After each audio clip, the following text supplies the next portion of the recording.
Power of attorney मिलते राजा भैया के पिता ने लगाई दहाड़ कर दिया ऐसा ऐलान जानकर योगी भी हो गए मुरीद।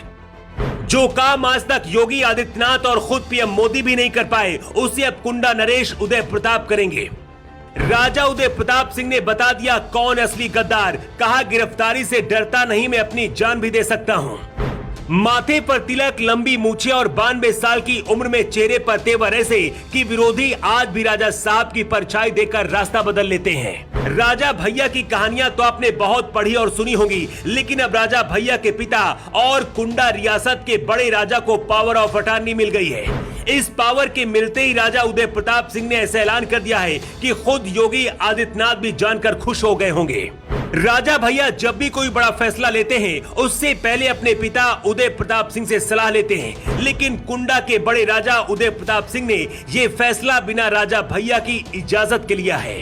राजा भैया के पिता ने क्यों कहा है गिरफ्तारी क्या मैं अपनी जान भी दे सकता हूँ, उससे पहले पूरा मामला क्या है विस्तार से आपको बताते हैं। अयोध्या में राम मंदिर बनने के बाद हिंदुस्तान के हर हिंदू का सपना है कि काशी की ज्ञानवापी मस्जिद की जगह पर भोले बाबा का भव्य मंदिर बने। कुछ दिन पहले कोर्ट के आदेश के बाद ज्ञानवापी मस्जिद में सर्वे हुआ था, जहां भगवान शिव के अवशेष भी मिले थे। ये शिवलिंग भी मिली थी जिसे पानी का फौहारा बताया गया था। भगवान शिव के सबूत मिलने के बाद ज्ञानवापी मस्जिद को सील कर दिया गया है। अब इसी मामले में कुंडा नरेश राजा उदय प्रताप सिंह की एंट्री हुई है। ज्ञानवापी मस्जिद के अंदर ही मां श्रृंगार गौरी है, जहां पूजा करने की मांग को लेकर राखी सिंह नाम की महिला लड़ाई लड़ रही है। लेकिन अब इनका आरोप है कि उन्हें बहुत लोग प्रताड़ित कर रहे हैं, उन्हें टारगेट किया जा रहा है। ये बात जब राजा उदय प्रताप सिंह को पता चली तो उन्होंने उनकी तरफ से लड़ाई लड़ने के लिए मोर्चा संभाल लिया। विश्व वैदिक सनातन संघ की तरफ से पावर ऑफ अटॉर्नी राजा उदय प्रताप सिंह को सौंप दी गई है और उदय प्रताप सिंह ने इसे कोर्ट में सौंप दिया है। राजा भैया के पिता उदय प्रताप सिंह अब क्या करने वाले हैं, उससे पहले आपको बताते हैं कि आखिर पावर ऑफ अटॉर्नी क्या होती है। पावर ऑफ अटॉर्नी का मतलब है जब आप अपने अधिकार कानूनी तौर पर किसी और को सौंप देते हैं जिस पर आप सबसे ज्यादा भरोसा करते हैं।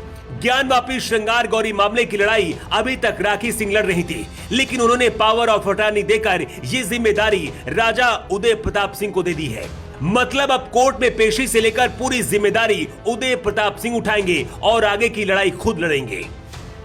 राजा उदय प्रताप सिंह से जब पूछा गया कि क्या ये सब कुछ राजा भैया को पता है, तो उन्होंने कहा कि इसके बारे में राजा भैया को कुछ नहीं पता और इससे उनका कोई लेना देना नहीं है। मतलब इतना बड़ा फैसला खुद उदय प्रताप सिंह ने अपने दम पर लिया है। राजा भैया के पिता उदय प्रताप सिंह को पावर ऑफ अटॉर्नी मिलने से मुस्लिम संगठन डर गए। इसकी वजह है उदय प्रताप सिंह का कट्टर हिंदू होना और सच्चे सनातनी भी है। उदय प्रताप सिंह के माथे पर हमेशा तिलक, लंबी मूछें और चेहरे पर राजशाही तेवर दिखता है।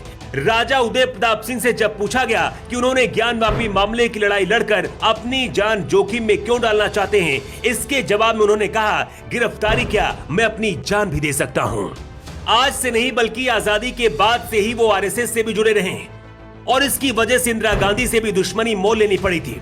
इंदिरा गांधी और उदय प्रताप सिंह की दुश्मनी की कहानी फिर कभी आपको विस्तार से बताएंगे, लेकिन मुस्लिम संगठनों को अब डर सता रहा है कि कानूनी और पैसे दोनों तरफ से अब उदय प्रताप सिंह लड़ाई लड़ेंगे और अयोध्या के बाद अब काशी में भी हिंदुओं की जीत हो सकती है। इसी महीने राजा भैया के पिता उदय प्रताप सिंह ने ये ट्वीट किया था, जिसमें लिखा है जो हिंदू मुसलमानों की चाटुकारी करे वो गद्दार है, चाहे नेता ही हो। इससे आप अंदाजा लगा सकते हैं कि भद्री रियासत के राजा उदय प्रताप सिंह की रगों में कैसा खून बहता है। पीएम मोदी और योगी आदित्यनाथ का भी सपना है कि अयोध्या के बाद काशी में भी शिव मंदिर बने, लेकिन कुछ मजबूरियों में बंधे होने की वजह से वो मजबूर है।